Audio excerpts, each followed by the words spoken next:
Welcome to the Advisory Group's first quarter economic review. Let's first start with some introductions. Hello, my name is Mark Cox. I am a Client Services Associate as one of the tag team members. Also joining me are Brent Beverly, the President of the Advisory Group, and Manny, a Senior Advisor at the Advisory Group. They are both certified financial planner practitioners and wealth advisors at our Diamond Bar branch.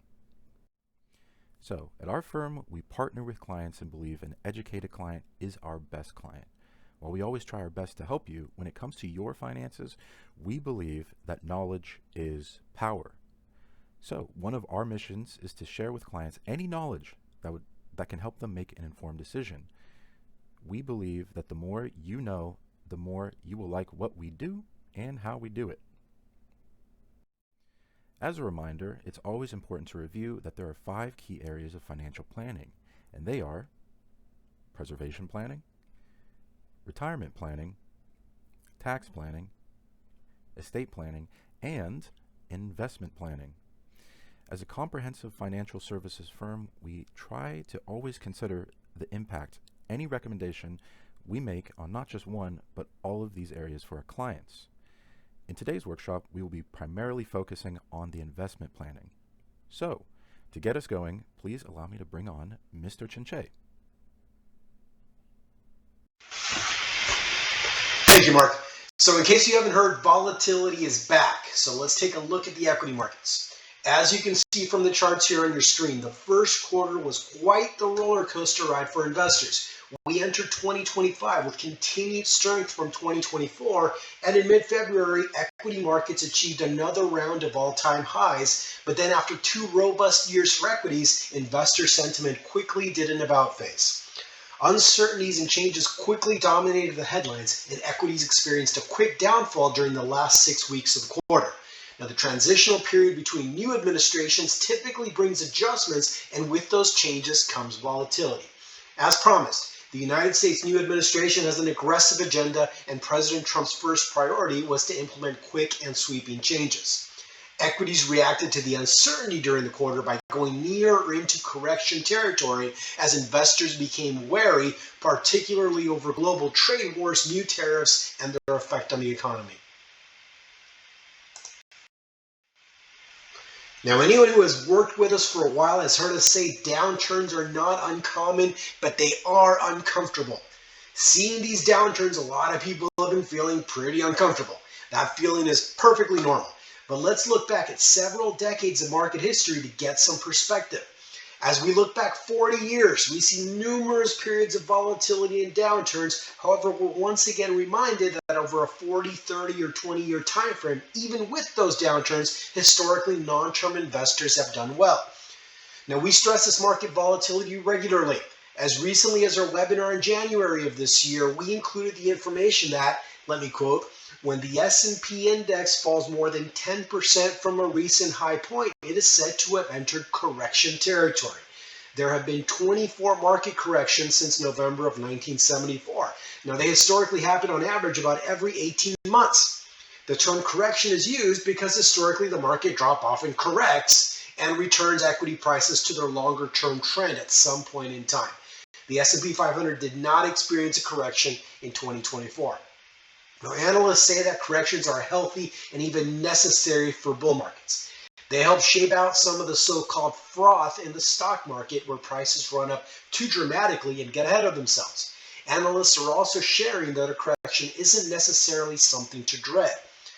Now, we continue sharing this as a way to alert you that as you do see equities drop, as you're seeing now, do not panic. If you get concerned, your first move should be to call us. We all get emotional at some point, and it helps to have a steadying hand there to help you get through the inevitable downturns. As you can see here on your screen, even in years where the markets are very good for the year, the markets have volatility. The dark bars here show how the markets ended for the year. The dots at the bottom are how low did they go during that year. Don't let market volatility get to you. It is a normal function of the stock markets. For long-term investors, this is something to take advantage of. If your portfolio needs to be reset or when you have additional funds to invest, down markets give you the opportunity to get in while the getting in is good. We don't try to time markets. We know that no one can time markets. When opportunity presents itself, though, go for it. Now, when we look back at market history, years that have included pullbacks or more significant corrections of 10 to 20% during the year, in the majority of those years, they ended with positive returns with an average of 11%. Please remember, as with all data, past performance does not indicate or guarantee future results. Now, we like to have clients take our class on investing, and when we talk about investing in stocks, we like to draw a chart that shows ups and downs in the market. Our concern is that many people invest emotionally, that is, adding money when the markets are high because they think they can see how easy it is to make money. Of course, when the markets drop, our emotions tell us they're going to go down forever, and people sell out. This is why most people end up buying high and selling low and wondering why they're not making any money over the long run. So don't get emotional. Don't think with your gut. Stay logical and think with your brain. When in doubt, again, reach out to us to help you through these emotional times.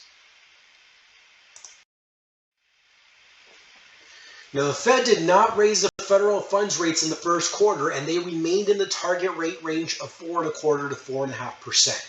During the Fed's March meeting, it was also indicated that we could see several rate cuts in 2025. And as you can see from this chart, the projections are for likely additional rate reductions. However, the Fed has indicated that they need more data on the direction of the economy and inflation before making any moves this year. So what has historically happened to equities when the Fed moves rates? Now let's remember that the Federal Reserve was created in 1913 as a response to the banking panic of that time. Their central purpose was to uphold what is referred to as a dual mandate. That is to maximize employment and stabilize prices, which essentially means to keep inflation in check. Now, they're scheduled to meet 8 times this year. At their January session and again in the March session, they paused moving rates and indicated that this pause may be for the near future. Investors will have to wait and see if they will continue to reduce interest rates during meetings later this year. Now, the results of the Fed's meetings and discussions always present the possibility of immediate temporary equity market movements. And if that happens, investors should try not to overreact.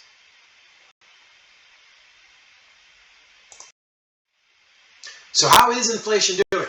As you can tell from the chart, while inflation has not yet reached the 2% target that the Fed has set, it has been dropping. As of the end of March, U.S. inflation was down to 2.8% over a one-year period.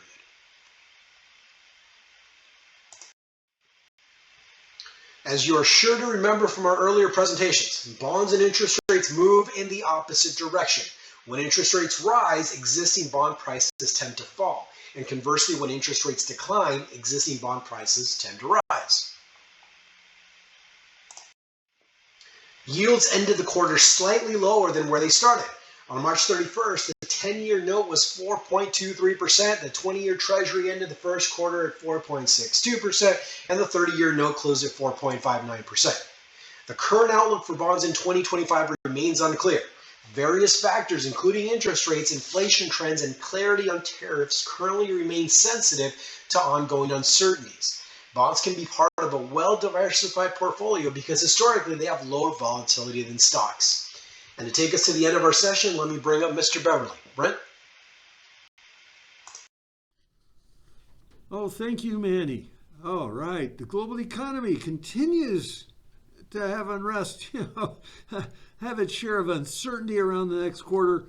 Tariffs, trade uncertainty are only adding to the various conflicts going around the world. Uncertainty and unrest within geopolitical issues are also a key fear for equities, and we'll continue to keep an eye on them so we know how they might affect the equity markets and your investments. The transitional time between the new administrations typically brings some uncertainty in normal times and thus volatility, which remains our primary theme as the new administration overhaul is bringing growing and transitional pains to many areas of the U.S. government. The new administration came in as it indicated it would, and President Trump's first agenda was to make some quick and sweeping changes. So optimistic investor sentiment quickly waned during the quarter as the campaign promises began to materialize. Some investors have become wary, and concerns over global trade wars, the tariffs, have added to that uncertainty. And that's what we're seeing in the markets today. So what is a tariff? Let's just take a quick look at this elephant in the room. What's going on? You can't turn on your news in the evening without hearing about tariffs. But what is it? Okay, are they a good thing? Are they a bad thing? Now, tariffs themselves don't necessarily cause volatility, but it's how they're applied and the investors' reactions to them that create the instability in the equity markets that we're seeing. So tariffs have been used for many countries for centuries. A tariff is simply a tax on goods that are imported or exported between countries. They're like a type of trade barrier that can raise availability prices and reduce the availability of certain goods and services. So how do they work? So companies that import foreign goods pay the tariff to the government when the goods come into the country. Now, tariffs can be a percentage of the value of the imported product. They can be a flat tax charged on each imported good. There are a lot of different ways to do this. Why do we use tariffs? Why do countries continuously use tariffs? So tariffs serve a variety of purposes. They're used to protect domestic industries and jobs. They can be used to punish or discourage actions that a country disapproves of. If one country has a tariff on another, the first country may come in and say, well, I'm putting tariffs on you because you have tariffs on me. That kind of stuff. So what's the effect of tariffs? Now, tariffs can increase the cost of production and cost to the consumer. Okay? You're seeing this with the cars right now, where, okay, this thing was produced in Mexico, we're going to put a tariff on it, it comes here, we put it in a part of the car, and then we send that back to Canada, to have Canada do something with it and bring it back, and each time it gets taxed. So tariffs can increase the cost of production, they can increase the cost to the consumer, they can create tensions between countries. They can lead to trade wars. They can negatively affect the stock prices of companies that rely on imported goods, or in my example of the car companies where they send goods back and forth to be worked on. Now, tariffs have become a nightly news agenda item and a widely discussed topic, with sizable concerns about their potential impact on the U.S. economy. The Trump administration is actively implementing multiple tariffs to protect domestic industries and to boost sales of American-made products by taxing imports from all countries. Now, I know they've been put on hold for many countries for 90 days. We still don't know what that effect is going to be. The White House has suggested that their tariffs will grow with the American economy, help reduce our deficit, create jobs. The administration is claiming that tariffs are reciprocal and discounted to the tariffs that other countries place on our stuff going to their countries. So during the first quarter, when tariffs were discussed and implemented, the S&P 500 dropped into correction and even more territory. Within days of President Trump actually enacting the tariffs in the first week of April, equities globally retreated. And as of this update, actually reached bear market territory, which is generally defined as a decline of 20% or more. Volatility is here, guys, and as it remains, it's very uncertain how these tariffs will affect the economy and inflation moving forward.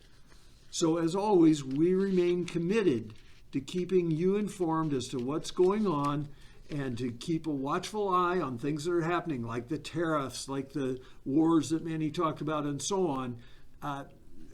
We'll keep an eye on them and their effects on our clients' investment portfolios and recommend changes as appropriate. So what's going to happen next? Now, we don't know. All right? Those who know us know that we have crystal balls in our office. But you also know they don't work. We have consistently said that we expect to see volatile markets. And it's worth commenting, though, at the beginning of 2023, many analysts were calling for a recession that year. We didn't have one. At the beginning of 2024, many analysts were calling for a recession that year. We didn't have one. At the beginning of this year, we didn't hear a lot of analysts calling for a recession, but it looks like we may have one. Bottom line, nobody can predict markets. Nobody has a crystal ball that works. Don't try to time markets. Although the first quarter of 2025 was negative for investors, equity investments should always be viewed with a long-term lens and short-term movements that are always unpredictable. You've seen these graphics before, you'll see them again. Be proactive, not reactive, and proceed with caution. Now is a good time to review your investments and confirm they're still congruent with your time horizon, risk tolerance, and your goals. Regardless of what this coming year will bring, it's always prudent to watch your expenses, make smart money and investment decisions. Now, as you know, we believe in proactive preparation, and our goal is always to provide our clients with solid financial strategy that is carefully designed to withstand any market fluctuations because we get them all the time. A long-term strategy should always be the benchmark for smart investors. It's easy to become concerned and alarmed when equity markets move down swiftly. But focusing on what you can control is what's important. The nightly news can become frightening. That's their goal. They want you to watch. They want it to be frightening. But it's when you need to stay away from these emotionally based decisions that might generate. So 3 of the major items you can control are your behavior, your risk tolerance or appetite, and your time horizon. Don't worry about the other things. We believe in proactive planning with a well-diversified portfolio that considers your risk tolerance, your time horizon. We encourage you to limit your exposure to this inflammatory or upsetting media reports and news. All right? Many of our clients, when we call them up, I'm just not even listening anymore. Remembering that you are invested for the long term can help you still stay well grounded in these times of volatility. And we believe that long-term success comes from maintaining your overall strategy. Selling out at the bottom of a market doesn't do you much good in the long run. And in fact, this might be an ideal time to remember these words of wisdom from the legendary Warren Buffett, certainly a well-known investor by most people. The best chance to deploy capital is when things are going down. When things are low and on sale, it's time to buy, not to sell. So, quick recap of our first quarter. There are some things to remember here. Inflation is still elevated and a possible cause for concern. The Fed is still indicating we should see rate cuts in 2025. As you know, volatility is back. So the first quarter showed us renewed market volatility. Market declines are just part of the investment experience, and historically, a well-balanced portfolio should be designed to withstand that volatility when possible. You're also going to see some law changes. Congress is already promising some law changes. Staying the course and maintaining the consistency of a well-devised long-term plan has historically served investors well. We've seen volatility before. We will see it again. Guys, volatility goes both ways, up and down. Now is not a time to throw caution to the wind, nor a time to try to time the markets. As an investment professional, we still like to be prepared. Recent history has shown us that anything can happen. We're big believers in Murphy's Law. So once again, proceeding with caution should still be the principal notion for investors, focusing on the long run. And finally, we're here for you. We help clients create well-crafted strategies and plans that are customized for your unique situation, your unique goals. Having a solid plan includes considering your time horizon, your tax implications, what your liquidity needs are, what your risk tolerance is, and then your overall personal objectives. That's what makes the difference, guys. Of course, we have some important disclosures that need to be made. Please pause here, review these disclosures information. If you want to reach out to us, here's our contact information, but we're going to post this again in a minute or two. We're thankful for this opportunity to assist you with your financial needs. Remember, at our firm, clients come first. Your health and well-being is always our highest priority. Now, one of our major advantages as a financial advisory firm is the advisory group's team, what we like to refer to as our tag team, the advisory group tag team. Now, we've included information for you to reach us here. We're glad to be of service. This concludes our presentation. Have a wonderful year. Happy, healthy, and prosperous. Thank you so much.